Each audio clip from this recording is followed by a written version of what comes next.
Maybe it's the heat, but I'm overcome with a moment of madness. Well, okay then, you wild Irish rover. I'm all yours. Ah, now there's a thought.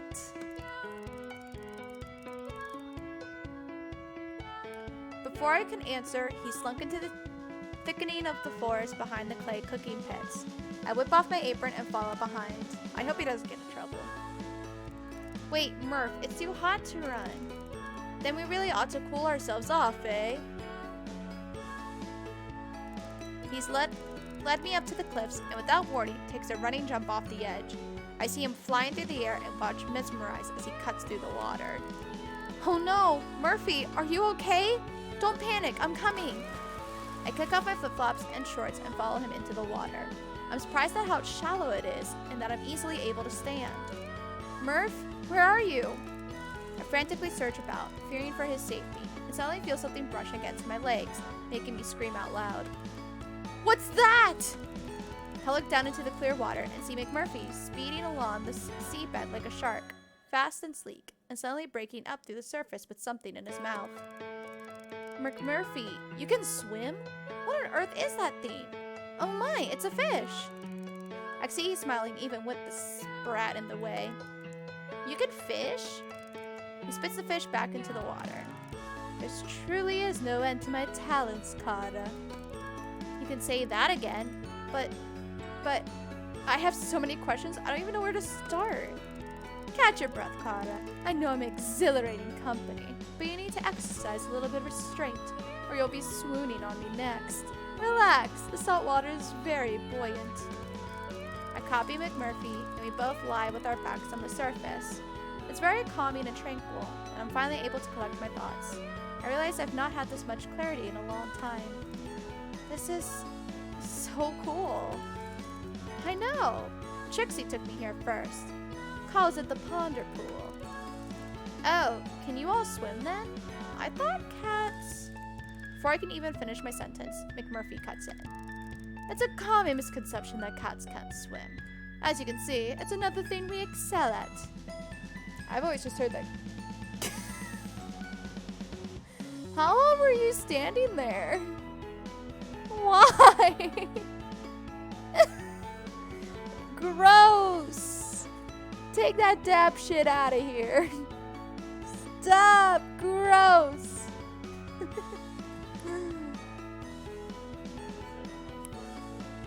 Huh? Yeah, sure. Whatever.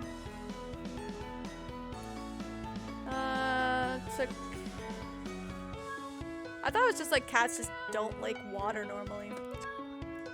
So humble, too.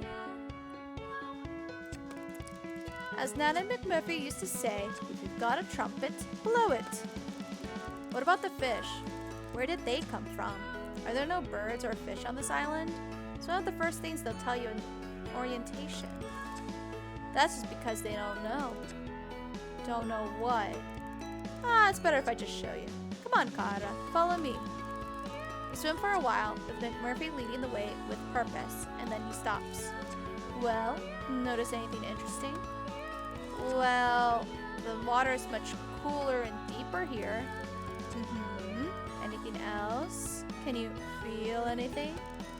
I stand perfectly still for a moment and begin to feel a strange sensation around my legs, like a warm trickling under the water. McMurphy, are you peeing? Don't be so crude, Kara. It's a current. Look over there. I refocus my eyes until they see that what I thought was a rock shadow is moving. It comes closer into focus, and I realize it's a shoal of small fish darting in and out of one particular spot. What is that? I don't understand what I'm looking at. Isn't it enough to just see, Kara? To experience? Do you always have to understand everything? Well, yes. That's my job. It's who I am, McMurphy. I am a scientist. It's in my DNA to seek to understand. Come on then, scientist. Let's take a closer look. We move closer to the area where the fish are gathered. Put my hand down and realize I can touch them and even pick them up. Something's stopping them from swimming further inland. McMurphy, we need to get going. I'm going to be in big trouble if I'm away for any longer. But thank you for showing me this. I'm definitely going to come back here to try to understand it. I wouldn't waste your time, Kara. It wouldn't be a waste. I'm committed to finding out all I... He cuts across me as I'm speaking. I meant coming back to this particular spot. Fishes won't be here. Oh, I see. It's only at certain times. And different locations. It changes all the time. There's no pattern to it either. So you'd just be sticking pins in maps, Kara. I brought you here because I saw them this morning. Chances are they'll be gone by this afternoon. The disappointment must be apparent on my face because McMurphy switches lanes super fast to distract me. Okay, Kara, it's time to strip off. Huh? That t-shirt would make a lovely net. Let's go fishing. Oh, I see. Go fishing! Do it! I whip off my top and use it as a net to scoop up as many fish as possible. It's quite effective. Great idea, Murph. Now you can rustle up a tasty fish supper in no time at all, and you get to enjoy my company for an extra hour. Win-win, Kara. Okay, so now I have a little challenge for you. That, Kara, is music to my ears. There's little I like more than a gauntlet thrown. Well, it's hardly a gauntlet, more like a brain teaser. How am I going to explain the... Bless you. How am I going to explain to the rest of my team this bountiful ocean offering? Why tell them anything at all? Because they're going to notice that we're eating something that wasn't on the delivery list or the menu rota and tastes way too fresh for something recently defrosted. You worry far too much about things that really don't matter, Kara. I know he's right. I could do with loosening up a little, but this is a pretty big dilemma, really. Maybe I had to tell Professor Popper about this. What's the harm? Mac has stopped splashing around and looks me squarely in the eyes. There would be harm, Kara. Trust me on that. Obviously, I don't mean to tell him about you or anything that would endanger any of us. Just that I noticed the shoal of fishes and I took some. End of.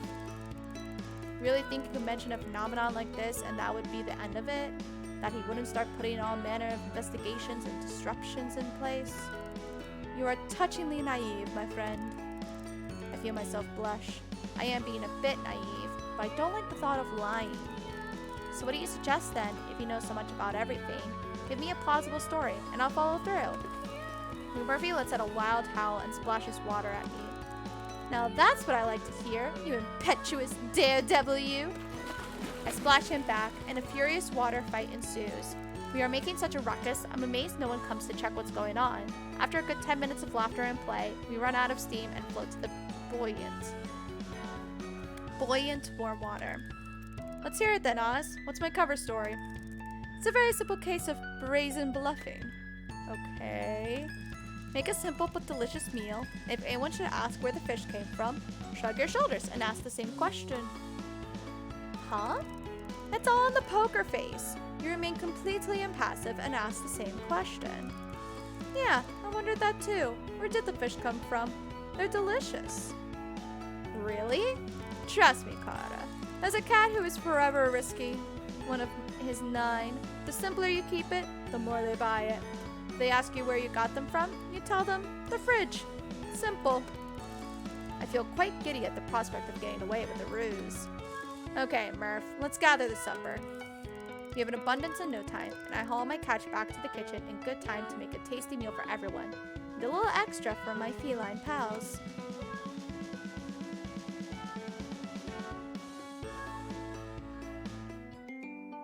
Okay, rest time. There are waves crashing. The sound is so loud I can't make myself be heard, but I still scream to the life raft that's moving away from the sinking ship. I'm going down with this ship. I'm being thrashed against the sides of the old wooden vessel. This isn't right. The ship looks wrong.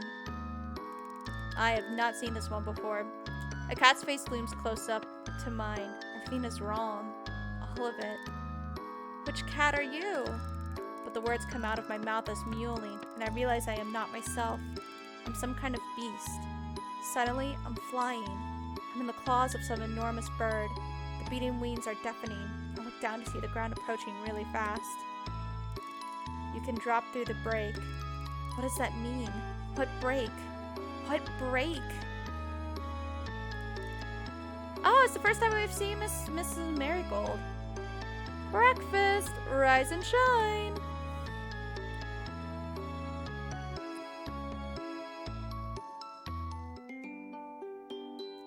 Alright.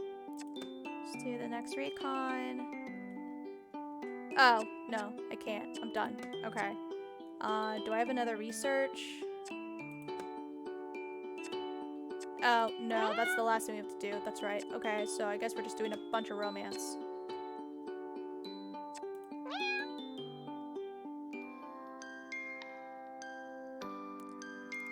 It's too beautiful a day to be slaving in a hot lab, so when Murph invited me for a stroll, it was easy to say yes. Not that I need much incentive to spend time with him. He's very engaging company.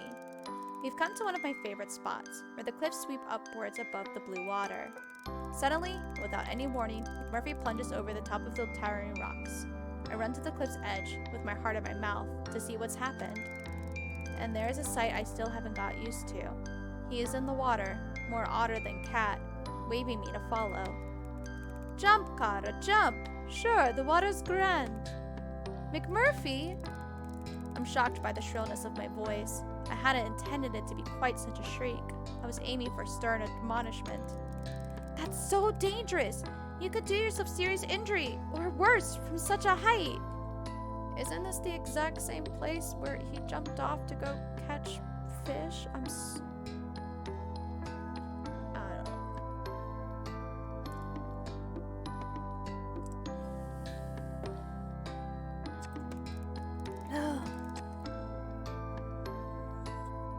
We're only an hour in, and already my throat's like...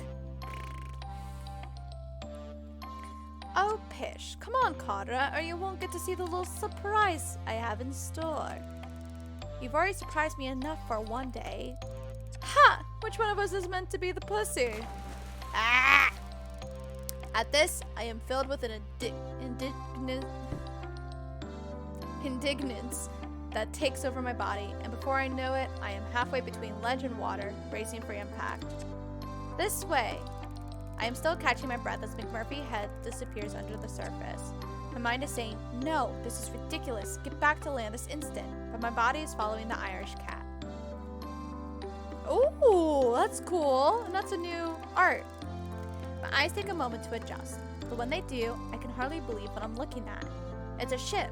As we approach from the stern, it looks pretty much intact. I can see the name on the rear port side, and though faded and worn away in parts, the words are unmistakable. Kitty's Desire. My head is swimming due to the excitement and lack of oxygen. I flounder to the surface to catch my breath. Kitty's Desire? I feel like I know that name. McMurphy eventually bobs up to join me on the surface. Surprised? A shipwreck? Here? This is a very old island, Kara. A lot has happened here. But how did a ship even get here before the path was made? Hey, don't ask me, Kara. I'm just in it for the grog. McMurphy smiles and dives back into the murky depths. I follow, a flailing flesh bag in comparison to Murphy's sleek figure. I try to get a closer look at the wreckage. It's a big ship, likely a trading vessel judging from the size. It's hard to tell how old it is, but it certainly isn't modern. Maybe 18th to 19th century. When we enter the ship from a huge hole in the stern, I realize that a lot of the vessel is actually on land, and it's obvious that it ran ashore after it was damaged at sea. There's not much time to ponder the mechanics of... You know what? I wonder if this is the same ship where...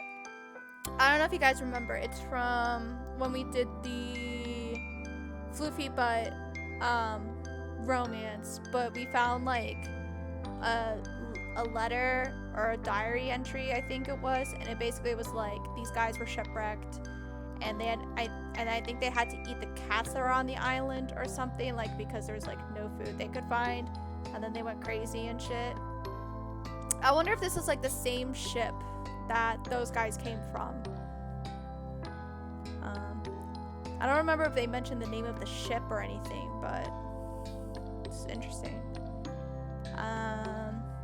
There's not much time to ponder the mechanics of what happened, as McMurphy is tugging at my t-shirt with his right paw, while gesturing with his other paw outstretched to the cabin he wants me to enter. I'm grateful for the air trapped inside and gasp for breath. Here, Kara, look. Hang on, let me catch my... He's already ducked into the next cell. How is he not out of breath? I realize his ability to swim underwater is unusually strong, but he barely breaks the surface at all. In here, through the hole. He sounds really excited, and as I enter, I see why. There, in the center of the cabin, is a chest. It's wedged between the wall and a surprisingly well-preserved writing desk, the only thing preventing it from falling and being buried in the sand. A treasure chest! I sound like a giddy child and feel embarrassed, but McMurphy joins in my glee, and suddenly we're cheering and laughing together. Go in then. Open it, Kara. Okay.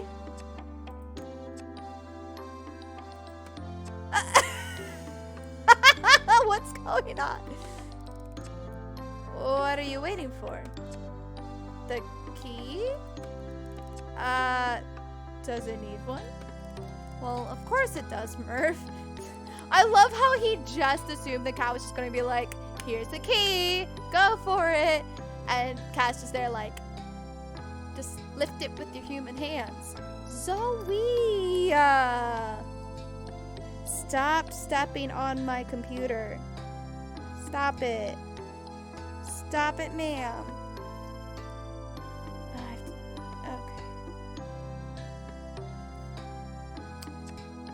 Well, of course it does, Murph. It's a locked treasure chest.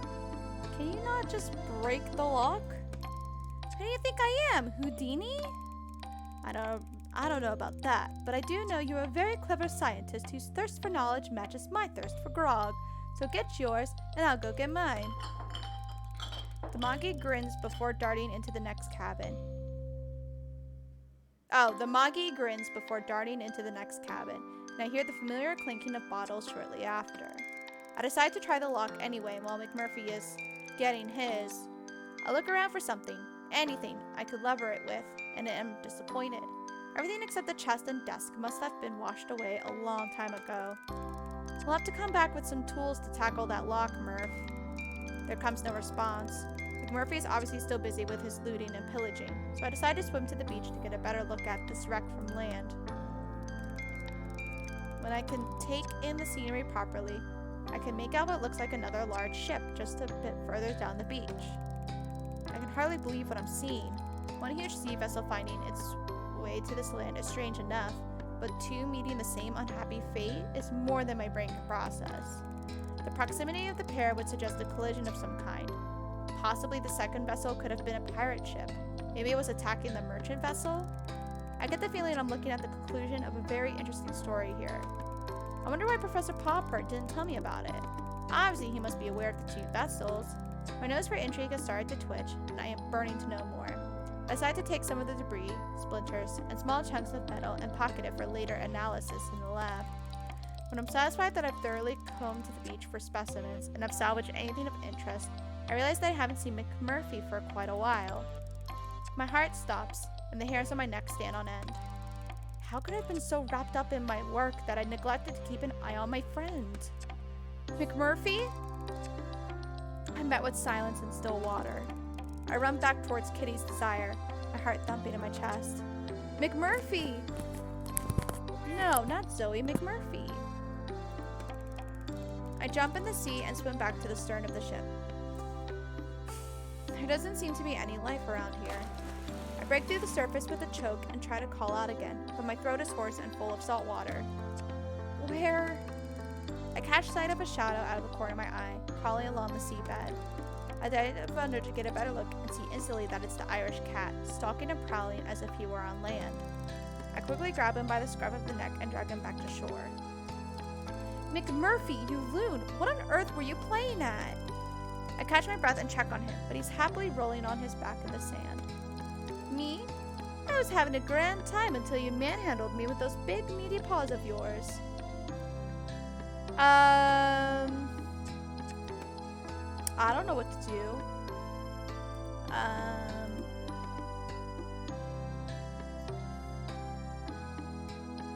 I think it's okay to get serious here. I think. Let's pray.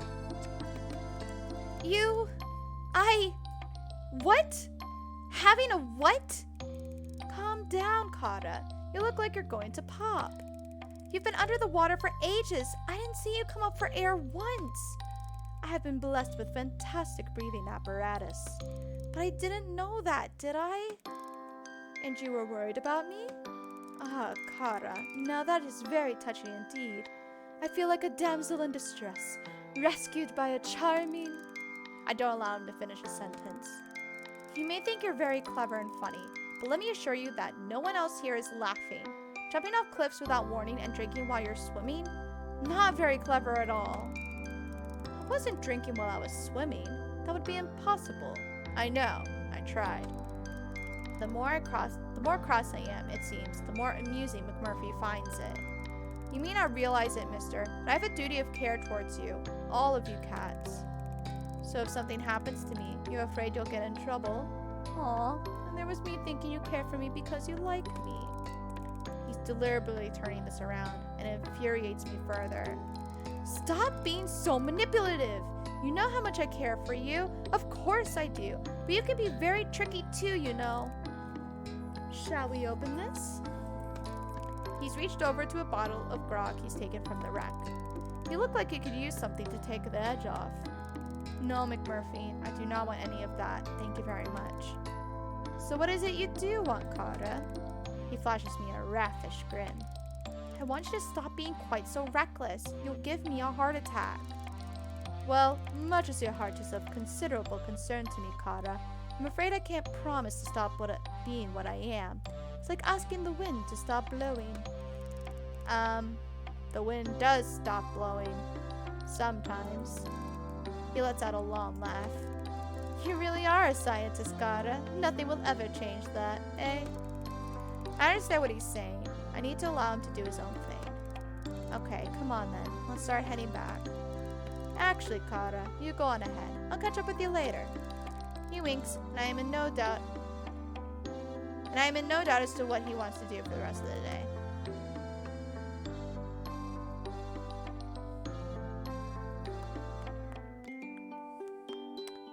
We have nothing else for recon, right?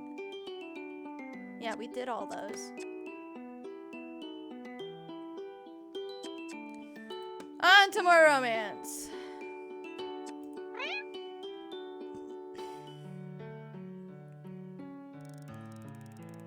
As the sun is going down, I decide to retreat into my tent for the night.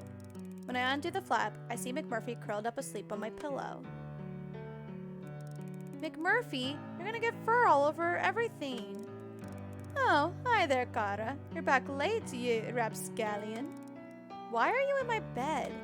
Ah, come now. We both knew I'd get in your bed eventually, didn't we? Oh my god, that sounds so gross! My hand reaches for the spray bottle, but McMurphy throws up his paws defensively. I'm an unarmed cat, Kara, and I actually came to give you something for good behavior. Don't make me send it back now. Give me something? What? Ah, sure. Now you're listening. I found something that might just interest you. If it's more of that grog, McMurphy, I can assure you I'm not interested in the slightest. I sit on the end of my bunk and push him off my pillow, but allow him to stay in the bed. As he moves reluctantly aside, I can see a black corner poking out from under my blanket. What's that? Why don't you take a look? I eye him skeptically, nervous of what he's roping me into now. Tell me what it is first. Ah, will you just pick it up, Kara? It won't bite.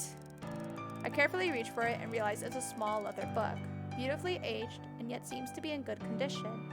I open it as gently as I can, for fear that it might turn to ash in my hands.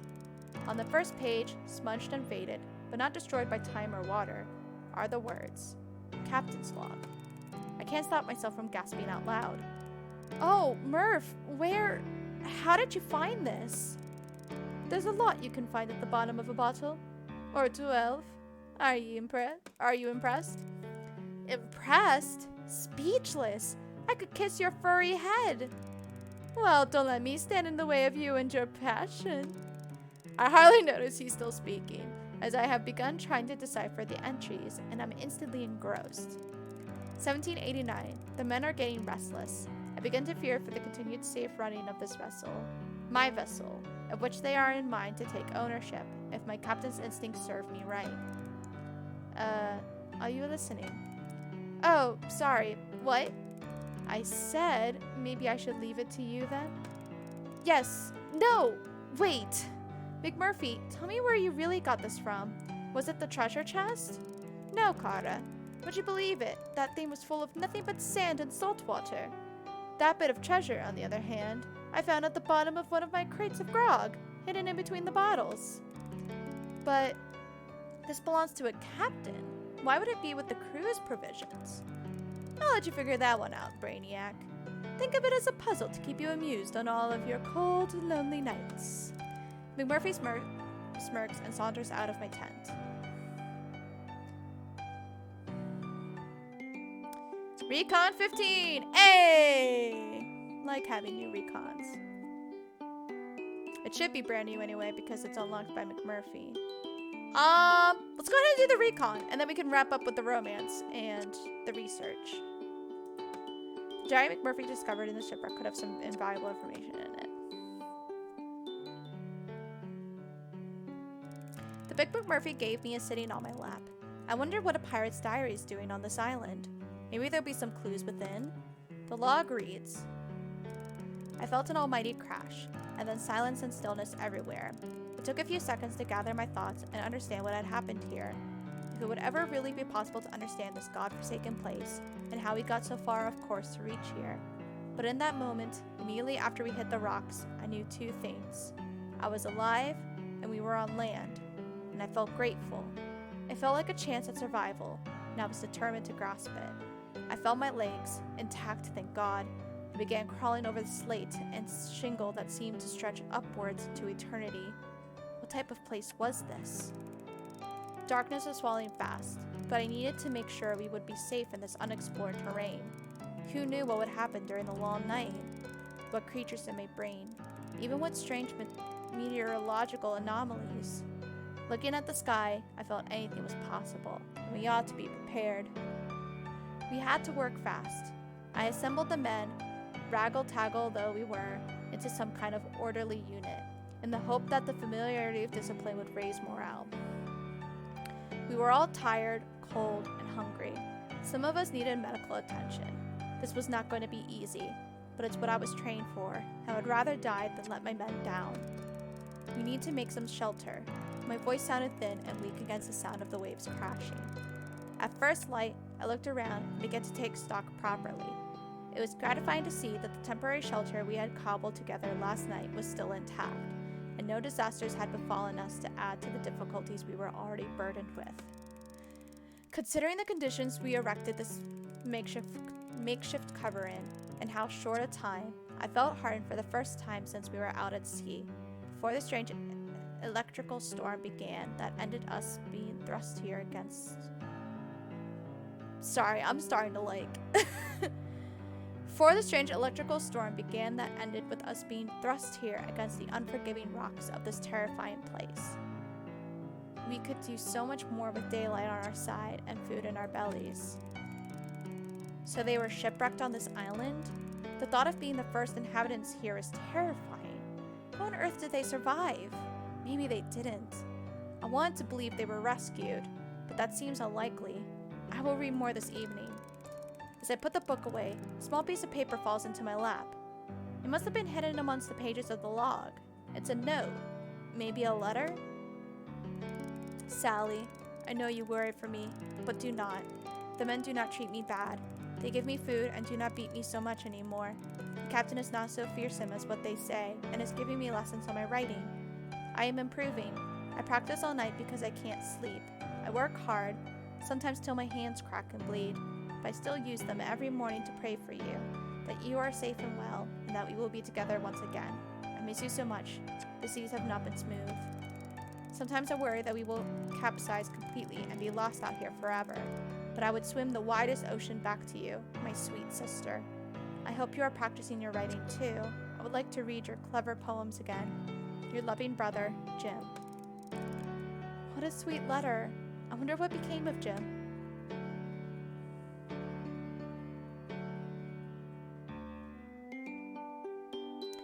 Okay, so we're gonna wrap up on the romance and then the research. Oh,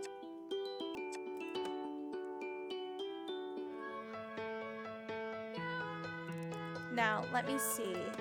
Is that everything I need? I refer to my mom's recipe. Oh, I think I've read this before, or it's something different. So basically, here's all the ingredients. Oats and pumpkin seeds, sesame seeds, sunflower seeds, walnuts, flaked almonds, pecans, dried apricots, dried cherries or cranberries, banana chips, sunflower oil, cinnamon, salt, honey, coconut shavings. Oh wait, did I forget to order the coconut? I rummaged about in the supply box that arrived this morning until my hands find the bag they're searching for. Coconut shavings are a necessity. Wait, even if I had forgotten them, I'm on an island with an abundance of fresh coconuts. Still getting used to island life. I set the oven to 150 degrees Celsius and leave it to heat up while I measure out the rolled oats. I have quadrupled the quantity so that, hopefully, it will last the whole summer. It seems vast compared to how much I make at home, but it would be disastrous if I ran out. Homemade granola is an absolute essential. I mix the dry ingredients, oats, nuts, seeds, and spices, together in a large bowl, and then I add the wet honey and sunflower oil to form a golden, moist consistency. I've actually added a splash more oil than suggested. The mixture was feeling a bit drier than usual. Next, I spread it evenly on a baking tray lined with parchment, partly to save the washing up, and whack it in the oven for 20 to 30 minutes, checking often because the seeds tend to burn quicker than I expect. I assume these are like English sayings, because like whack it in the oven, I'm like, I have no idea what that means. I assume just like cook it in the oven or something. The smell always drives me crazy. Toasty, warm, homey. I miss my mom. Once done, I add the fruit as it dries and cools and put it into several large glass storage jars, being sure to stuff fistfuls into my mouth as I do.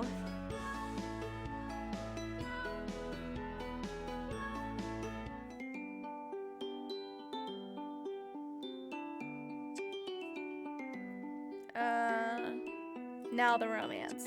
Let's hope this goes well. I don't want to die or be sad and alone. Look at that star. And now, take yourself 1,000 miles beyond it and tell me what you see. I laugh as McMurphy passes me the bottle. I take a swig before replying. McMurphy, what are you talking about? Just do it, Kara. That big shiny one way up there. Go 1,000 miles beyond and tell me where you get to. I smile. I'm partying on Venus. Oh yeah? Oh my gosh, the hearts. There are so many goddesses here, McMurphy. They're all naked. You should see this. The laughing stops. Or maybe it was only in my head to begin with. I look down at the fluffy cat, who seems far from his usual self. You okay, kitty cat? I think there's a big pup up in that sky. Murphy grins and closes his eyes. Aw, that's cute. And there I am, my big human toes warming by the fireplace. My long hair is the same dark golden color as the ale I have in my man hand. There's singing, lots of it, and people dancing all around. Those that can't find space to dance on the floor, dance on the tables, naturally. There's an old sky pirate in the corner telling me his stories to anyone who will listen. The time he sailed to Jupiter, or Mars. And you're there too, of course. You're sat right next to me. We've unlimited drinks because we're famous in these parts. We're practically royalty. Ale, stout, beer, whiskey too. They just keep coming. When it gets dark and the place is quiet, we sneak out back to the beer garden. There's a clear view of Earth from where we're sitting. We don't miss it. McMurphy spits.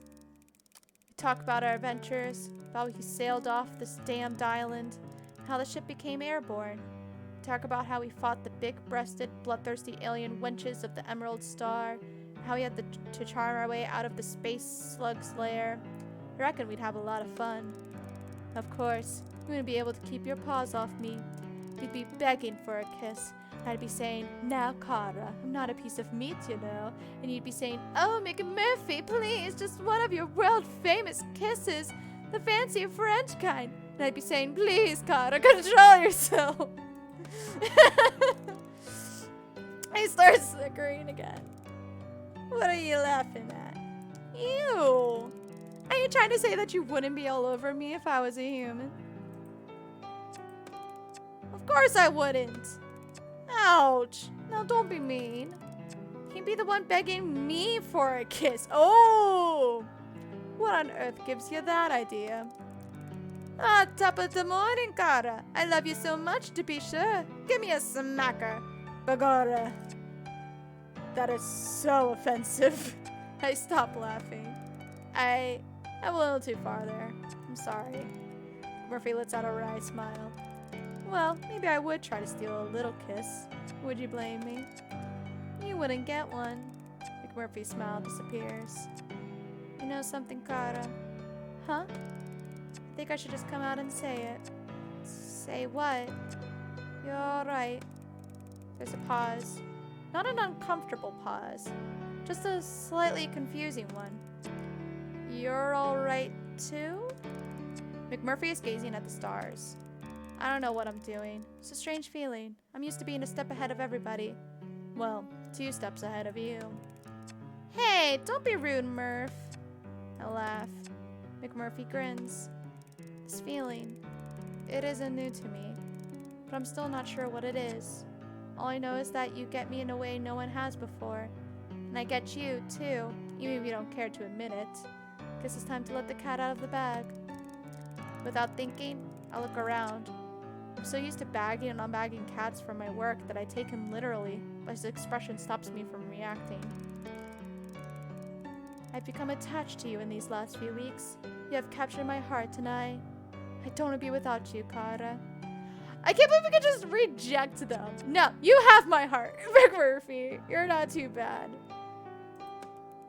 Wow, I wasn't expecting that, McMurphy. I haven't had so much fun, felt so free, or been so happy as the time I've spent with you. I don't think I care to be without you either. You have my heart. To my surprise, McMurphy looks visibly relieved. Well, Cara, I look forward to many more adventures with you. Aww. I got an achievement, but I can't read it. Relationship goals, McMurphy. Okay. Oh no, don't do... Oh, I guess I could have done full screen. Oh, but that affects how the stream looks. Hold on. I gotta fix that. I didn't realize I could have done full screen this whole time. I mean, it wasn't that far from full screen. Fit to screen. There we go. Alright, let's do the last research. Yeah, I'm ready. This one. Poor socks does seem to be getting better. Time to put my veterinary training to the test. I think we've done this one. I'm not 100% sure, but I think we've done this one. I've come to the forest to gather my thoughts. This morning, I noticed another change in my appearance. Up until now, it's been easy to cover up my transition. I just have to keep on top of removing the excess body hair. Even the stub of a tail that appeared a few days ago hasn't been a problem. Who'd see it? But this new development is definitely a turning point. How am I going to explain the fact that my pupils have turned into vertical slits? I can't risk anyone seeing me like this, so I'm going to hide out for a while and see what happens. It's a beautiful night, and McMurphy and I are laying on the sand by the old shipwrecks, relaxed in the way that only cats can be. And I remember back to all the anxiety and stress I used to live with, the endless hours fretting over the antidote research. It makes my fur stand up. I thought our lives depended upon it. It was my love for McMurphy that finally got me to see sense. Why was I so desperate to make him the same as me? Hadn't I fallen for him the way he was? So I decided to turn it on its head and became like him. Oh my gosh, the cat! I don't know, it looks a little funny with the hair. I lose track after 30. We're laying out under the stars. I can't help smiling to myself when I remember how cold I used to think it was at night. Mac used to rib me for my whining. Now here I am, as snug as can be, counting the stars with the cat I love more than anything else in the world. You see, the trouble is, Cara, you're still thinking like a scientist. Well, what do you mean? So when you count the stars, you begin at 1 and assume you're going to keep chanting numbers until you've quantified the whole entire galaxy. He laughs until his eyes twinkle with moisture. Oh yeah? Go on then, Murphy the Wise. Enlighten me on a better way of counting. So if you ask me how many stars there are, I take an overall squint at the sky, judge how cloudy or clear it is, decide if there's enough light to hunt. Not too much is the right amount for that, by the way. Or too little light for a snooze. Best when it's bright. Or just enough to steal a kiss from your sweetheart. And judging by this sky tonight. He nuzzles into my fur, and I'm the happiest cat in the universe. Ah, how romantic! Okay, so one of them was not a success. I think that was the same thing with Snooty Booty. 26.6% of total game scene. Wow. 0 secrets found. Sucks. Love drunk. Ah.